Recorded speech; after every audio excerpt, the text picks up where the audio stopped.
on this edition of the Self-Publishing Show. These days, I could spend $5 on an ad. I make an immediate sale of, say, $4, which looks like a loss. But I know the read-through on that is about $10 to $15 worth. So it's actually a very, very good investment. You're taking those principles and then kind of applying them to slightly more scary numbers. But the principles are just the same.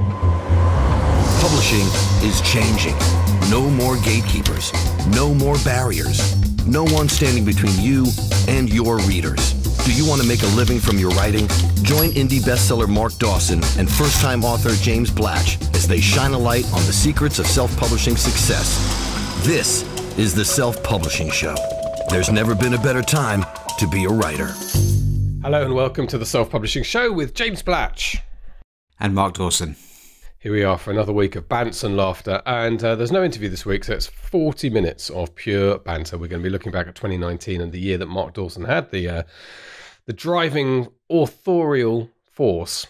Is authorial a word? Authorial is a word. Authorial is a word, yes. Force behind self-publishing formula. So we're going to find out what's been happening in the world of being a best-selling author in 2019. Good. How are you, Mark?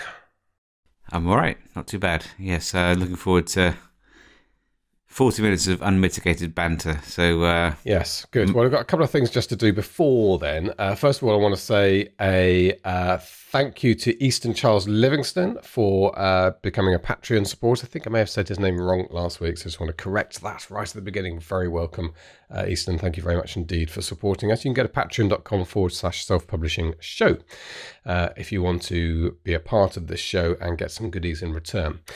A couple of things in news, publishing news this week. So Vellum have got a new version, gets ever better, a tool I think we both really like and enjoy using. And it's particularly for illustrations, which will now go right to the edge, to the bleeding edge, as I believe they say in publishing. And some of these screen grabs look very nice. So it's not something that's going to be of particular relevance to most authors who simply write novels, but there is a growing collection of people for whom those illustrations are important, and the print version of it, your ability to make it look, again, as good as anything that gets printed in by Clay and St Ives or whoever the big printers are in the UK and in the US.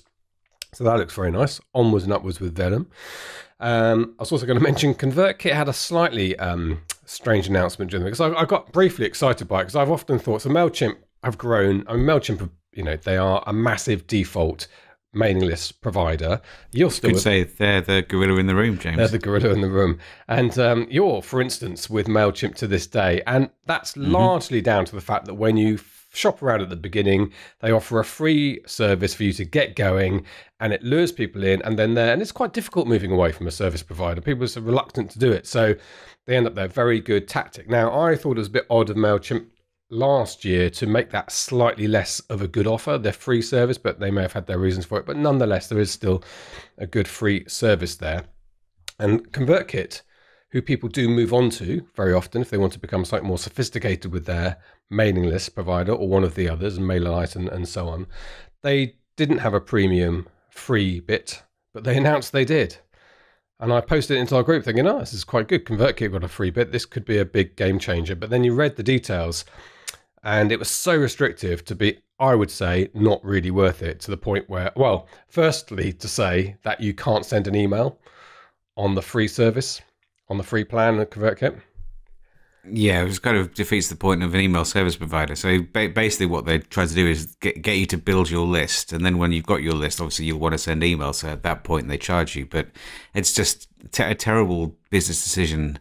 And I like ConvertKit. I think it's a good service, but they've made a couple of really, really thick-headed decisions over the last 18 months. There was that whole rebrand, where they did a Blatch basically and insulted a religion. What did they change to? I can't remember what it's called now. I want to say Insignia, it was a Hindu god or something like that. It was something like that. It was just they hadn't thought that through, and then quickly reversed back and changed back to ConvertKit again, which is a perfectly decent name. I suppose it doesn't really say what it does, but kind of does, I suppose. But it works, and people knew it. And then this latest decision, non-decision really, just basically a worthless offer.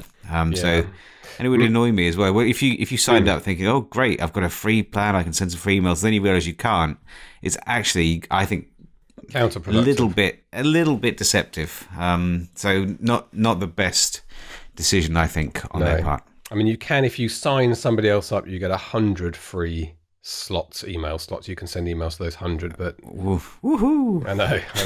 It is odd. Anyway, okay, so I thought I'd mention that. And also, I keep meaning to mention the Cops and Writers Facebook group. So we had Patrick O'Donnell on, this cop in Milwaukee. He'd been a lifer. He was coming up. He was something like 2 months away from retirement when we interviewed him.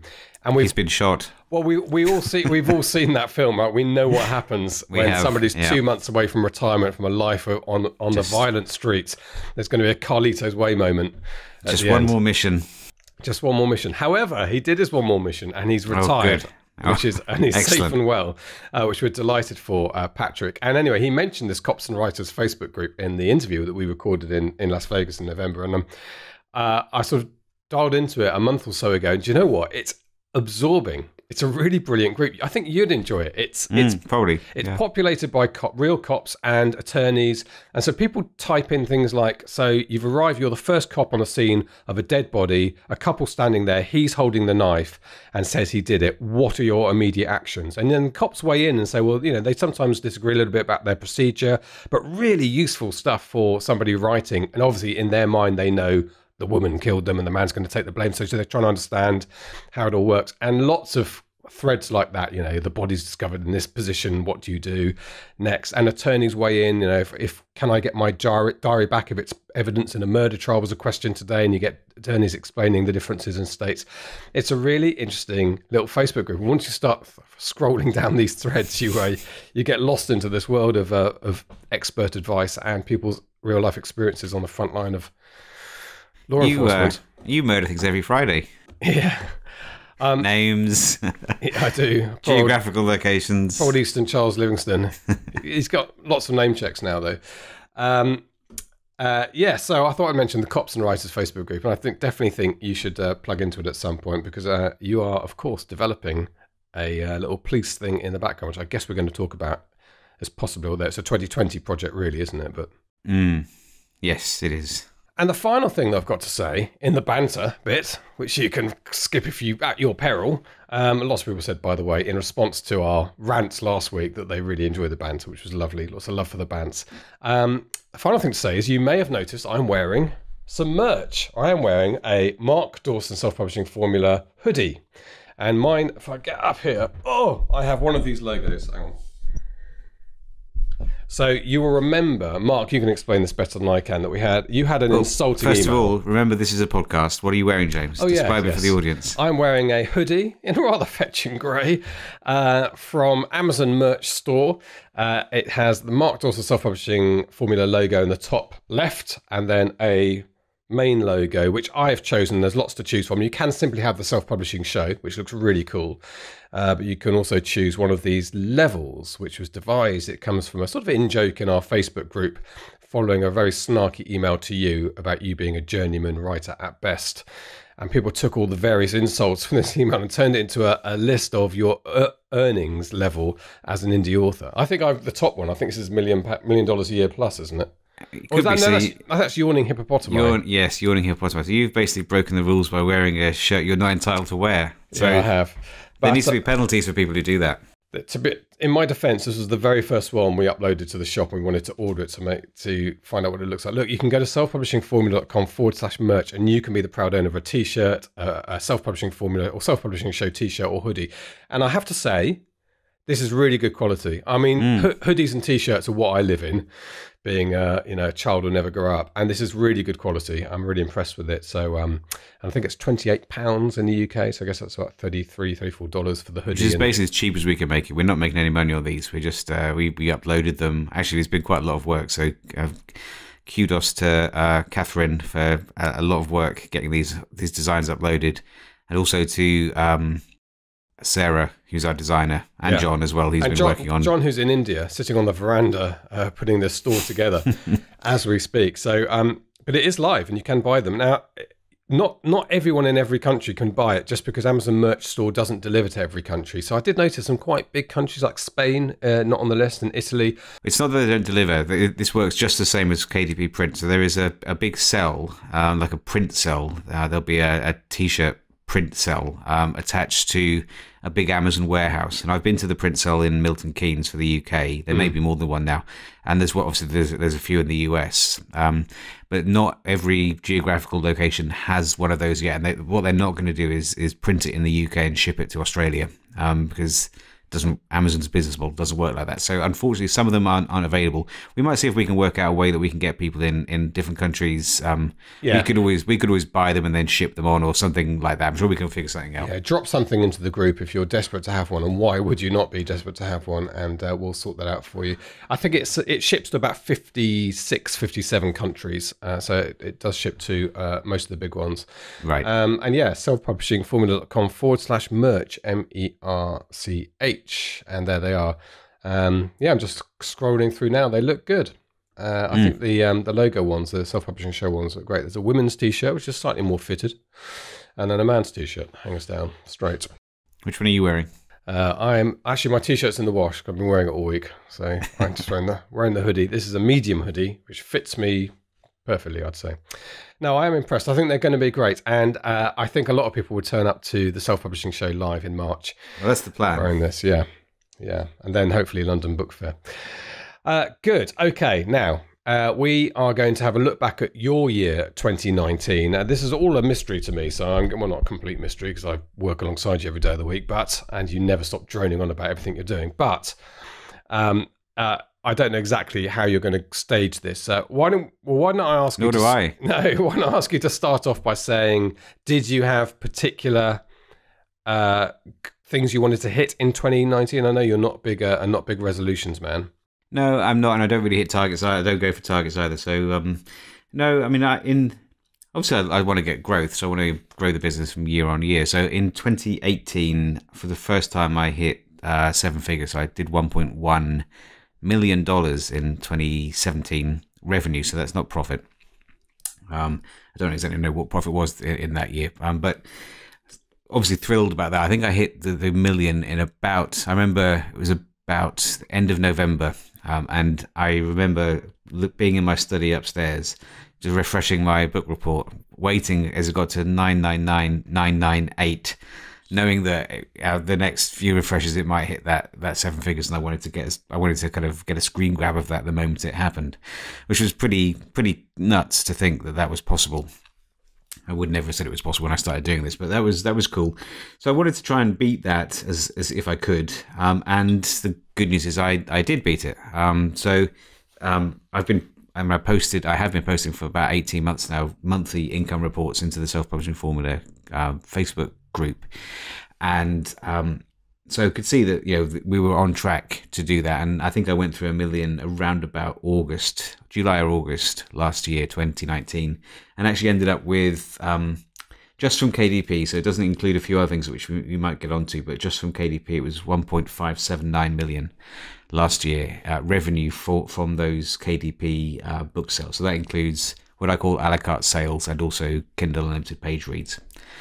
This is that's 2019.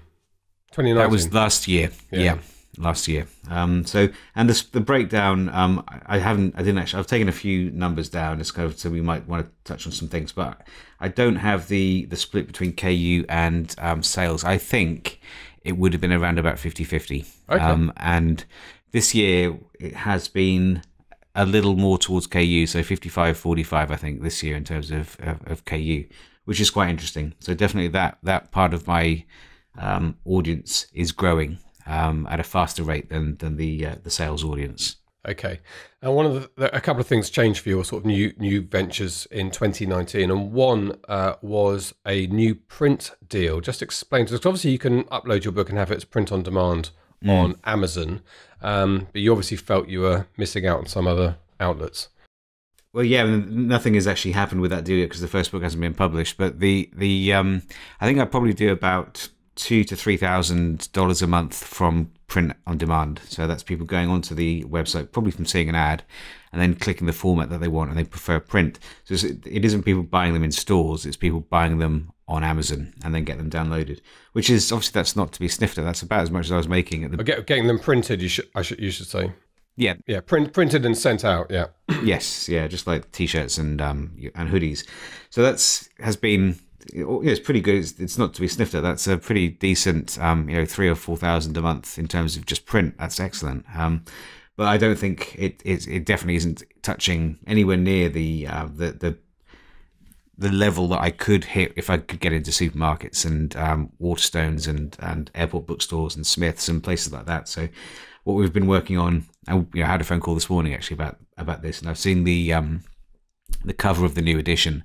The cleaner comes out in print with a big marketing push, and will be in all of the stores, supermarkets, everywhere as far as we know, around about, I think it's the 20th of June this year. So that could have the potential to generate a pretty significant return. That seems like a long lead time to me. I mean, to the type of timescales that you work to in publishing, that is a long time between deciding something and it being on the shelf.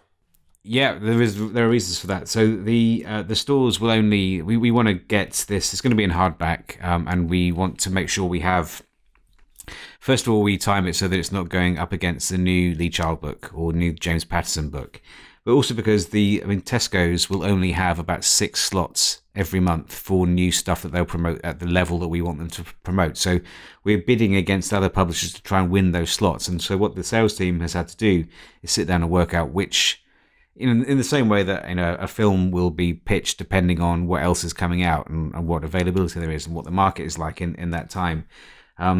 What we don't want to do is kind of, we could publish it in March. What we don't want to do is go out in March with when we're not ready. We only get one chance to launch this. We don't want to F it up the first time. So we want to make sure that everything is aligned. So once that first one is done, then we're probably looking at 2 a year. We may do another one this year, but then 2021 will be 2 or 3 books. That is the plan.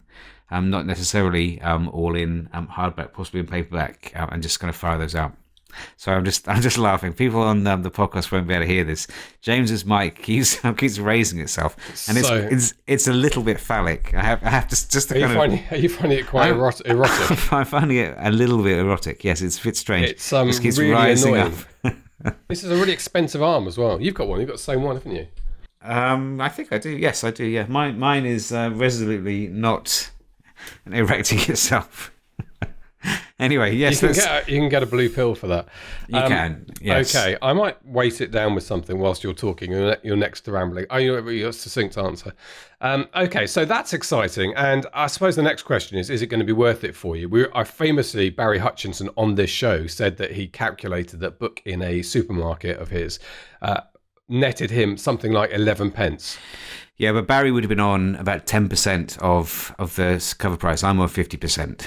Because this is a joint venture. It's nothing like a traditional deal. It's just print only. It's a JV between me and a publisher, up-and-coming publisher, whereby I put in the IP, the actual content, and then they put in the money. So I don't even have to fund the new work that we're doing, or the sales team, or the printing, or anything like that. It's all that's on their side, and then once that's taken off, the revenue that we generate, the remainder is split 50-50. So, excellent. Yeah. So very similar to the indie publishing houses, of which Joffy Books and others that we mentioned on here, and Fuse Books, which is the brand new imprint, the new entry to the market, of which we'll talk about more in a future show. But things have happened in the background on that, which is our venture, of course. So that's great, because we've battered on about this for a while, about the changing nature of the industry, one that's more fair and equitable to authors than the industry used to be, doesn't have all the overheads and cumbersome nature of that industry. So I guess this company is running quite lean. They probably just a couple of them doing everything as low overheads. No, it's there's about 50 staff now. I mean, it's a how are they doing 50-50 deals then, and the traditional publishing houses do 10%? Because they are much more forward-thinking than the traditional houses. I mean, we'll have to talk. We can't talk about that in any detail today, but that's a whole podcast episode, perhaps with guy called Mark Smith, who is the CEO. We'll get him on the podcast.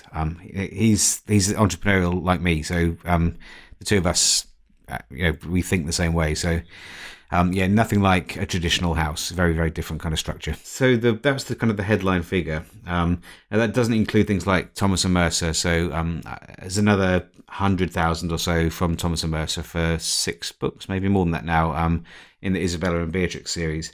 Doesn't include Audible, so that's another 60 or 70,000 in there as well. Can I ask you about those deals? Where does Amazon sit next to Fuse and Joffrey at one end and traditional publishing at the other end in the type of deals they offer out?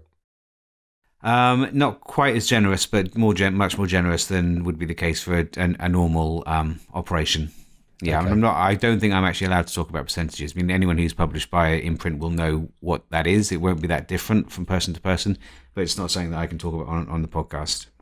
I'll go through your rubbish, your bin next time I'm there to see the contract. Okay, well, I guess that's why we're getting some big names coming across to Amazon, because it's the comfort of a large organisation that knows what it's doing, and also a much more generous deal than they would have been getting for the rest of their writing career up until that point. Yeah, you see Dean Koontz was I think interviewed by Forbes or the Wall Street Journal, something like that, just talking about the deal that he did, and he's either moved completely across or is publishing fairly heavily with Amazon going forwards, and had a couple, I think 6 short novellas that I've enjoyed. Actually, I've read about 3 of them. They're very addictive. They're quite cheap. You get them in KU, and I think they all generated a significant amount of money, and they wouldn't even have been published by a traditional house just because they don't really fit the model, the kind of the 20,000 word shorts, maybe even less than that. So yeah, that's all interesting. But that's looking back, focusing back on what we're talking about is that those add into the bottom line this year. And then I haven't touched on things like non-fiction income, by which I kind of put that down as SPF. That's the bucket that goes into. We won't go into that in too much detail. Perhaps we do that another time, talk about how that works for us. But then in terms of the geographical split, so I had a look at that, and 70% of my income comes from the US, 24% from the UK, 2% from Germany, and 2% from Australia. And just because I've been focusing a bit more on Germany, I suppose over the last 6 months, but especially it's since the turn of the year with more Milton books going into the market, the split at the moment, so for January, is 63% US, 26% UK. So a little dip in the US there, 6% Germany and 1% Australia. So we've tripled the German share, and I suspect that will continue to climb. The last few days, it's been between 450 and 500 euros a day just from German sales, and that's with 9 books, I think, in total. 5 Miltons, 8 books, 3 Beatrixes. So and I'm pretty excited about that, and that's with minimal advertising as well, as I mentioned last time. Still, only really firing a few AMS ads into that, not doing too much else right now. So almost all organic. And remind me on your German, your march into Germany. Is that have you outsourced very much of that to people? How much of it is hands-on once you've sort of paid for the translation and so on? Everything is the same as it would normally be with me. So I do everything apart from, so I upload it. All I don't do is I don't do the translation because I can't speak German. But once the translation comes in, I format it through Vellum, which is very easy. I upload it, I monitor it, I run the ads. I may need to get ad copy translated and things like that. But apart from that, anything that involves language, I'll need help on. But the business principles are just the same as it would be for anywhere else. So I'm best placed to continue to do those. Okay. Can we talk about audiobooks before you talk about what you want to talk about?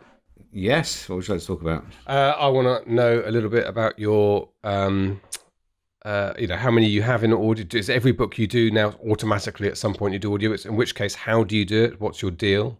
Yeah, it is everything. I mean, every author should do audio now, and it's easy to do it. And it can if you want, it can be free. So yes, everything I do gets an audiobook. And the way I tend to do it is by licensing the audio rights to Audible Studios. So that's the studio behind Audible. So there's lots of reasons why I prefer to do that. It's first of all, they're they're good. They know what they're doing. Most importantly, they are also the store. So I want, as I've said before, I want my producers to have skin in the game. So they go to the expense of producing the audiobook and then everything else that goes with it, QC and uploading and all that kind of stuff. They're going to want to recoup that money, and they can recoup that by running promotions and email blasts and things like that. And that has worked quite well. Most of my books have done well. I think I've hit top of the store a couple of times, at least in the UK. So that's one way to do it. The other ways are I've got about 3 books with ACX, which is the Amazon company whereby you can find a narrator and they can produce the book, they can upload it for you, all of that kind of stuff. Is this the one Gemma Whelan's doing? No, that's through that's Audible Studios. Okay.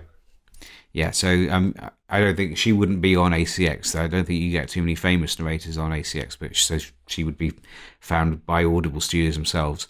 The other option, which I am considering for the Atticus book, which probably comes out in end of next month or the month after that, is to use a third-party producer. So someone like Tantor or Podium, both of which have offered on that series, which is really great.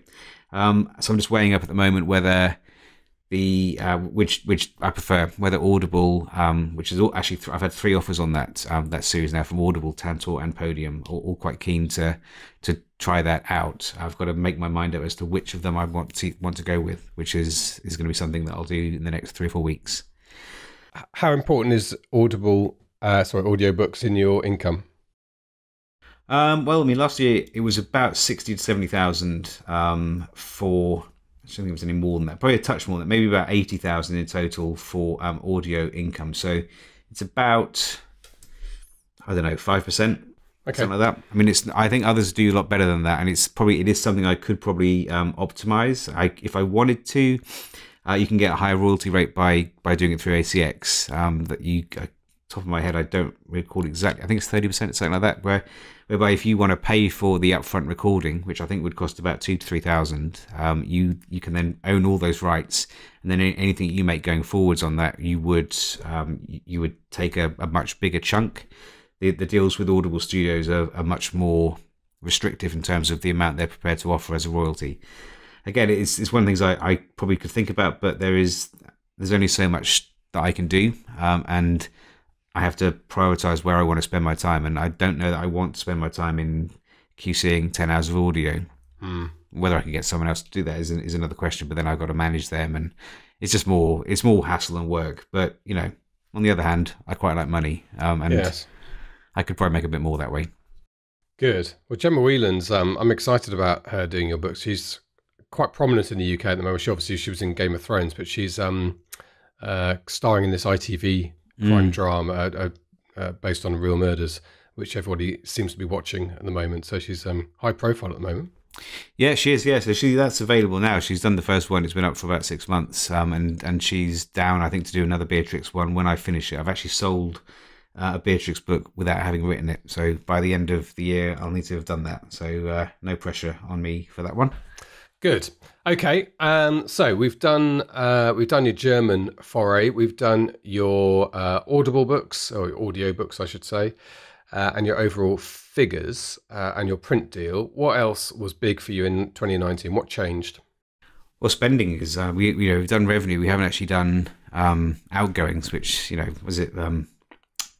Revenue is turnover is vanity, profit is sanity, or something along those lines. Terrible business buzzwords. But anyway, that's it's all very well saying you've made 1 point whatever, but that doesn't necessarily reflect what goes into your bank account. So it was an expensive year last year. There's no two ways about that. I remember I've mentioned this, I think, on the podcast before. I went to Seattle in November to talk with the AMG team that I've been working with. So that's Amazon Media Group, a kind of curated high, big scale ads on Kindles, typically Kindle Fires, and on the Paperwhites and Oasis and all that kind of stuff, the e-readers. And one of the first things they did, they sat me down on the 50th floor of this skyscraper looking over Seattle, and they walked me through what my year had looked like in terms of the impressions. I must have had 100 million impressions last year, and they were everywhere. And then of course it got to how much that had cost, and as I think I said before, they said, well, you've spent $500,000 this year, and I was like, right, okay. And I knew how much the checks I've been writing, or well, don't write checks, but how much I've been sending to Wells Fargo over every month when I was invoiced. But seeing it in those terms as an aggregate was slightly sobering. $500,000 in terms of ad spend was ridiculous. But there you go. That's what it was, and that was one of the reasons why I drove very high sales on Amazon.com. And again, it's a long-term play. I mean, these are all new readers. So they're introducing them to the first book in a 16-book series with 2 spin-offs on top of that. You know, if readers read into that series, they're worth quite a lot to me. So obviously I've sat down and, to the best of my limited mathematical ability, I've worked out what I think I can afford to spend in order to generate future profits, and that is within the ballpark. So are you saying that your $500,000 spend was basically break even at this point? No, it might even be small loss. I mean, if you look at actually just on the clicks and the sales on that ad, it would have been a loss. They calculate it. The metric they use is called ROAS, return on ad spend. So it's basically the money you make divided by the money you spend, and obviously you want to get as close to 1 as you can. If you can get to above 1 to 2 to 3 to 4, that's when you're making profits. And I imagine, I don't have this number off the top of my head, but ROAS would have been 0.5, something like that. So on that basis, you could say I've wasted $250,000. But now that's realistically, that's not a waste. I don't do things like that. And it's probably, more than probably, but not certainly, in the long term, that will be made up as readers then go and I'm going to read book 2, or I'll go read all the way to book 10 or book 16, and then of course I've got more books coming out they can read as I'm introducing them to more books in the series. So that actually disproves the old adage about turnover being vanity, because it's important here that your turnover will go up, your profits will go down relatively because of higher turnover with no profit or little loss. And yet it's an investment in the long term. And I think this goes back to your fundamental point you tell authors about making business decisions, being a business person, because I think no end of authors would simply... I'm not going to say they wouldn't have the vision to do that, but they would be turned off of making a cold-hearted and slightly risky business decision based on such amounts. Yeah, it is. I mean, if you think about it, if you look at it that way, it would seem to be quite risky. And it doesn't have to be, we get this a lot when I do webinars. People look at the amounts that I spend on advertising, and they find it very hard to take the things I'm explaining and then apply those things to their own circumstances, because the numbers are so big. And that's fine, but it was like that when I started. So I may have spent $5 on a Facebook ad, and then maybe I made $250. Now that would look like that's a ROAS of 0.5, but the reality of it is that those ads are worth, these days I could spend $5 on an ad, I make an immediate sale of say $4, which looks like a loss, but I know the read through on that is about $10 to $15 worth. So it's actually a very, very good investment. So you're taking those principles and then kind of applying them to slightly more scary numbers, but the principles are just the same. How trackable are AMG ads?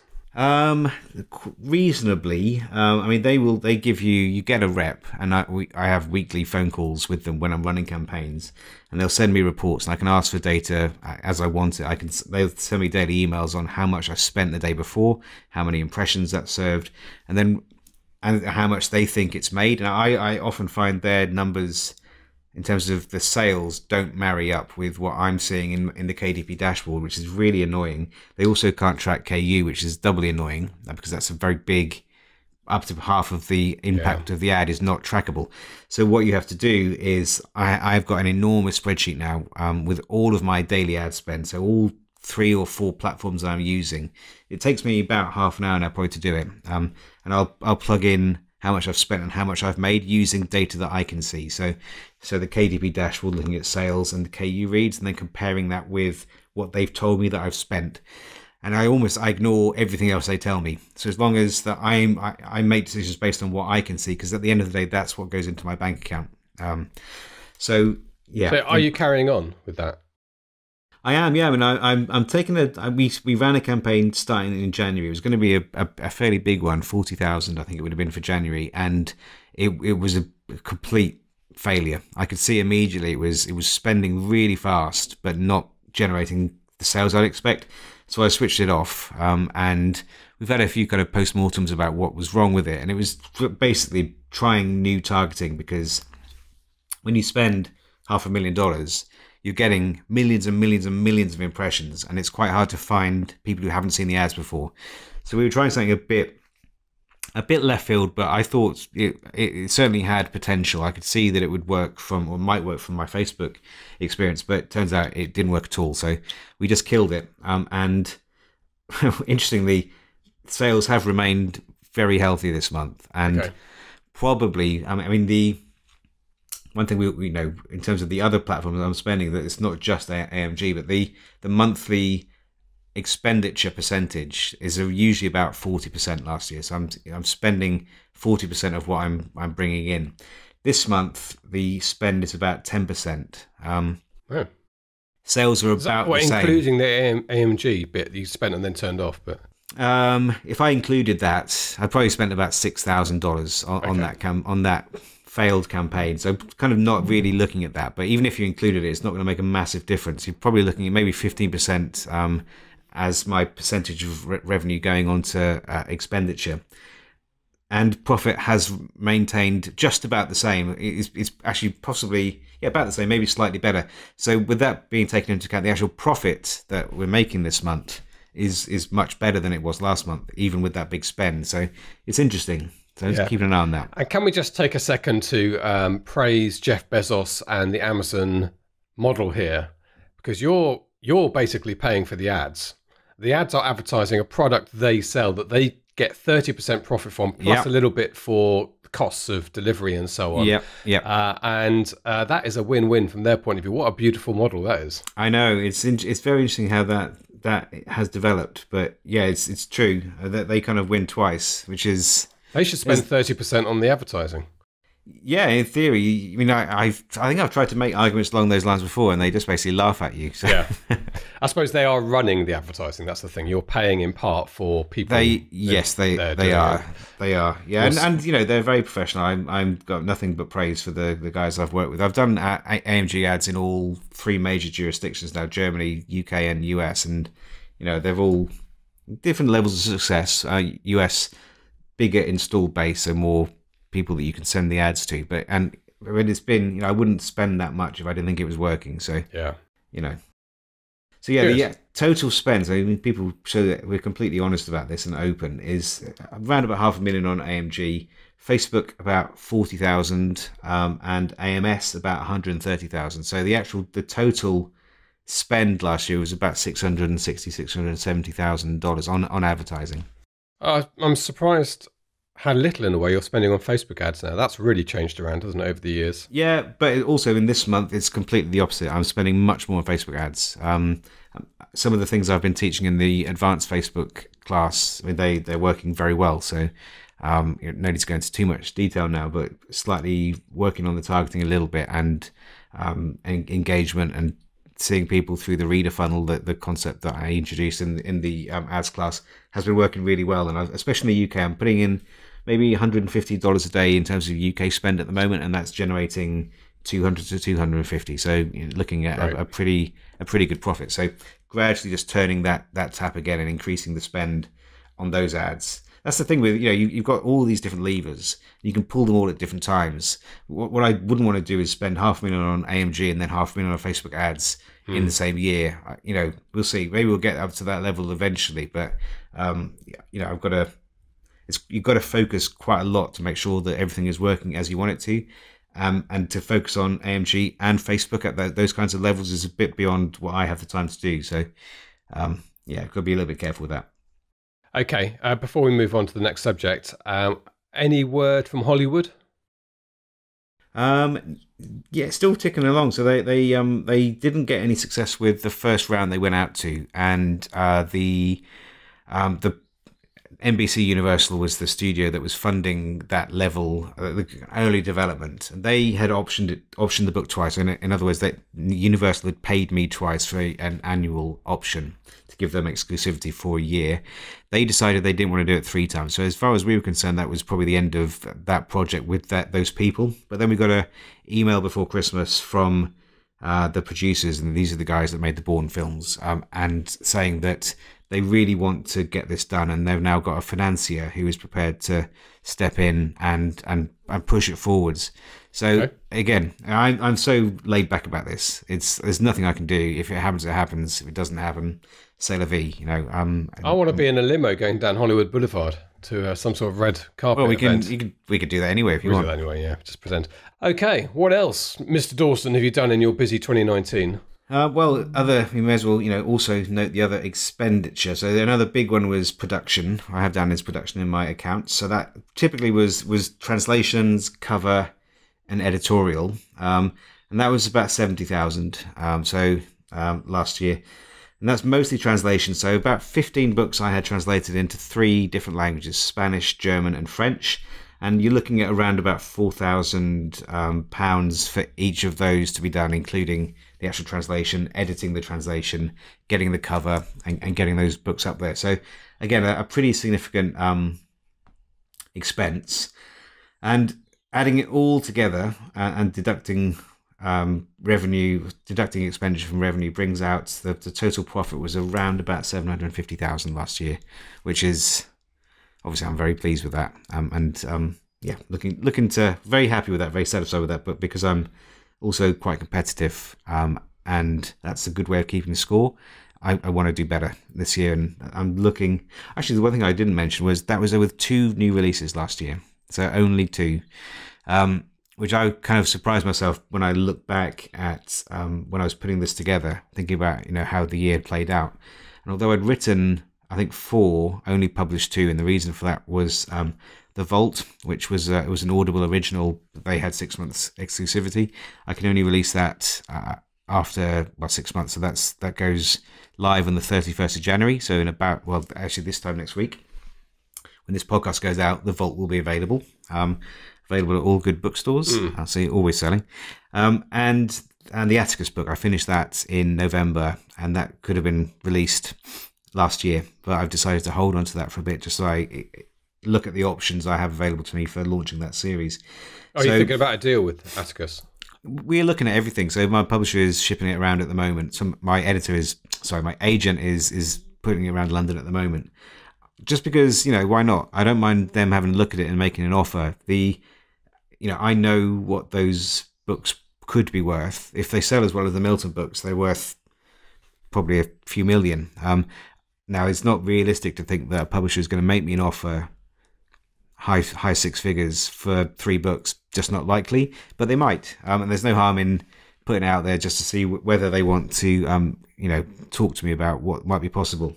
Most likely is that book goes live at the end of February or perhaps the middle of March, by which time I'll have also written the next Milton book, which I'm working on at the moment. So this year should look like in Q1, 3 new books coming out, which will be more than my production last year.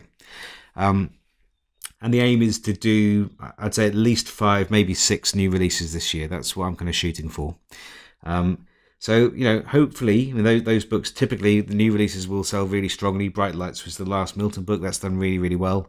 And the new one is called The Man Who Never Was. That one has already had a good number of pre-orders, very good number of pre-orders, so should do about as well as Bright Lights. So, with these new releases, there should be a pretty good momentum push to see if I can beat last year's revenue figures. Certainly the profit figures. Revenue we'll see, but profit, as I perhaps dial down on some of the bigger ad spends and go back into slightly more nuanced Facebook spends and AMS spends, we'll see. Hopefully that will mean at the end of the day we have slightly more in the bank at the end of the year. Cool. Okay, what's next? Any more spending hidden away? No, that's mainly that. Yeah, that's pretty much it. So, the main things to take away from that are it's very easy. You'll see people posting their revenue all the time in all over Facebook and other places. Me too. I do it it's a good way to keep myself accountable, and it's also, I think it's quite good for people who are just starting out to see what's possible. And I'm certainly not the biggest selling indie in the world, not even close. I'm certainly not the biggest selling indie in the UK. We've got her at the live show, and certainly not in the US. But that's a very very respectable income, and I would have questioned whether it was possible when I started. So that's one of the reasons I published that. But when you're looking at people posting their numbers online, it is important to make sure that those are net figures and not gross, because it's very very easy to spend $100 and make $80 worth of sales. That's pretty easy to do that. But what you obviously want to do is to spend, is to make profit. That's otherwise you're not going to be doing it as business very long. So it's always important to make sure you know what the true figure is and what they're actually getting in their bank account. And that's one of the reasons why I thought it's useful to do this podcast today, just to kind of set out some of those things that people can take back into their own businesses. Yeah, you also have to think about what stage people are at in their careers and what they want to be doing in the future. So having a large spend and a large revenue might suit your business model at that particular time. So almost making no profit, but gaining a gazillion readers that's going to stand you in good stead in the future. So it's not always about, I do see some people get grumpy, so well done you've spent 100,000 but you've not made any money. Well, it might be the right thing for them at that stage to do that. And there are some companies that operate on that, good companies with a long-term vision that don't have to produce a profit that month for the shareholders. Right. Look at BookBub. When they came along, they spent a lot of money before they launched building their list. Now, you could have said, well, you spent $500,000 to build a list, you haven't made any money yet, but BookBub does quite well now. Yes. Because they've got 10 million on their various email lists, and they can charge authors $800 a shot for a daily advertisement, plus an ads platform that is pretty good as well. So there are always reasons why people might do that. So yeah, absolutely, people's motivations will change depending on where they are in their journey. Good. Do you want to say anything about some ambitions for 2020? Apart from your competitive streak and wanting to increase your margin. Yeah, I want to. One thing that I would like to get a Sunday Times bestseller in print, which is our aim for the Cleaner relaunch, which is not that hard. You only need to sell a few thousand hardbacks to hit the list, which we should be able to do that. I'd quite like to launch a book into the top 5 in the UK. Never done that before, so I'd like to do that. And I've got indies ahead of me that are doing very well. I've got them in my sights. I'm gonna take a shot at some of them. Is Atticus your secret weapon to catch up with? Atticus was written I absolutely have seen a big demand in the UK market for those kinds of books. Absolutely. You look at, Louise is a very good example. Barry writing as J.D. Kirk, I think he's in the top 20 with one of his books at the moment. So obviously he's doing really, really well. And then you can go to, anyone, the Bookature kind of model, Angela Marston's, Robert Bryn's, Jasper Joffe's crime line, that kind of crime thriller with a regional angle. And they all have that in common. I have noticed that, and I've analysed it quite carefully. And this is a naked play to hit that with a crime, an interesting character with Salisbury and this location as a third character after the. I've done quite a lot of work on analysing what I wanted to write before I started writing this. So it has been the most weaponized launch. Ticks those commercial boxes that you've seen being successful elsewhere, and that's not a bad way to approach it.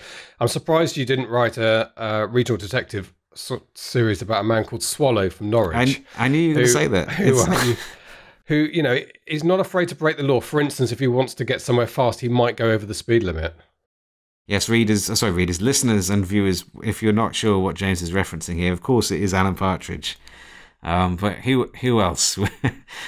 Swallow was a fictional series that Mr. Partridge pitched. Yeah, one of his great pitches, along with Monkey Tennis and Youth Hosteling with Chris Eubank, Cooking in Prison, and the list goes on. Good. Okay, well, great to catch up with you. We've whizzed through. We're probably up at an hour mark. I don't know. Let me turn my little light on. Not quite an hour, 50 odd minutes. Good. You're always happy, I know, to answer questions about some of the specifics. You're in the group, so join our Facebook community and you can have a one-on-one little chat with Mr. Dawson. He loves it when he gets tagged. No, don't tag him unless it's specifically please for don't him. tag me. Or me, in fact, for that matter. Good. And I just want to remind you that we have merchandise that you could be sitting here this time next week, listening to the podcast, wearing a very elegant, very soft and adorable hoodie or t-shirt like the one I'm wearing here if you're watching on YouTube. If you go to selfpublishingformula.com/merch. And if you're coming to our conference, 916 of you, on March the 9th in London, this is the uniform. Yes, and I've been announcing more people. So I don't think I've announced this in the group yet, but Ollie Rhodes, who founded Bookature, is down as he's going to be on a panel. We've got the founders of Hera, which is a new imprint, female-fronted imprint. Really made a really great start and discovered Angela Marsons when they worked with Ollie at Bookature. Who else? We've got Jasper Joffe. We've announced. Might even have Nick Stevenson. I've been talking to Nick, so we might get Nick to come down and do something as well. Nick's a superstar in this community. I'd like to see and hear from him. Yeah, Nick would be good. So it's childcare with him. I had a chat with him yesterday. It's whether he can get his kids looked after. So we'll see. But it's going to be great. And Joe, looking forward to that. Yeah, Joe and a pen and some Amazonians, me. I'll do something. Good. Well, next Tuesday I'm going down to the venue with Sam Livy and Elaine Bateman and a small team of us who are going to do our kind of final recce of the venue and make sort of more specific plans for how the day's going to work. But I'm looking forward to it. Getting exciting now. I think we're going to have some giveaways as well. I've been speaking to Amazon about that, and they are going to be, I think, doing some flash prizes, some of which could be quite cool. So we're trying to think of the best way to do it. We may have some kind of Charlie and the Chocolate Factory golden tickets. I'm reading that to my daughter at the moment. So that's not too much in the way of paper in the building though. So this won't be paper. This will be golden foil. Okay, as long as you can soak up Greta's tears, because we need to be. Oh God! Environmentally sound. Well, we can't. I've said we're not having. You almost not offended anybody, but now you've offended anyone who cares about the environment. But I'm actually making an eco point because I think we should be paper free at this conference. People can bring their printed programs if they want, but I don't want to print programs. Okay, good. That's it. Thank you very much indeed, Mark. It's been brilliant to catch up with you. I hope people enjoyed hearing about your year and feel some inspiration for it. And just to remind you what Mark said at the beginning, you can do this. You don't have to be spending $500,000. You could be spending $5 a day or $20 a week in starting off, because that's how Mark started and that's how he got from to where he is today. So everything he's doing is applicable, whatever level you're at. I sacrificed a lot of goats in the garden as well. You did, poor goats. Worth mentioning that. I hate those goats. Okay, good. Thank you. I think all that remains for me to say is it's a goodbye from him. And a slightly hoarse goodbye from me. Hey, goodbye. No, goodbye. Get show notes, the podcast archive, and free resources to boost your writing career at selfpublishingshow.com. Join our thriving Facebook group at selfpublishingshow.com/Facebook. Support the show at patreon.com/selfpublishingshow. And join us next week for more help and inspiration so that you can make your mark as a successful indie author. Publishing is changing, so get your words into the world and join the revolution with The Self-Publishing Show.